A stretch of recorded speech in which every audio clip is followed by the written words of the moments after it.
मेरे जीवन का सबसे बड़ा त्योहार होता है नवरात्रि। क्या बात है। और मुझे लगता है कि मैंने अपने जीवन में देवी गीत बहुत गाया है। तो हम ये चाह रहे हैं ना कि यहाँ आई बानी 20 साल पहले हम लोग दिल्ली आके गाना गाते थे, और 20 साल के बाद पहली बार हम इतना दिन लगातार दिल्ली में है। तो मैं चाह रहा हूँ कि थोड़ा सा माटी से जुड़ल ना हम लोग देवी गीत की तैयारी यहीं कर लें। और मैंने जैसे पहले ही बोला भैया आपसे, आप सभी से मैंने बोला कि देखने का नज़रिया जो है ना वो साफ रहना चाहिए, तो आपको हर चीज़ साफ दिखेगा।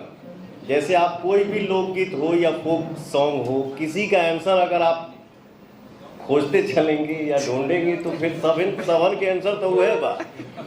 हाँ, थोड़ा सा केहू पर्दा में बोल रहा है, केहू जो बात मेरी ज़्यादा प्रत्यक्ष कर देता, तो उसके लिए ही मैंने बोला कि हम सभी को मेहनत करना है कि प्रत्यक्ष जो है उसको थोड़ा कम किया जाए, दायरे में ही रहें, पर्दे के अंदर रहें और श्रृंगार का मजा लें।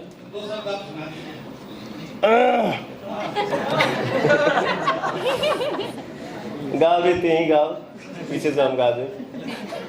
शुरुआत आप ही कीजिए। अरे पगली गाइए।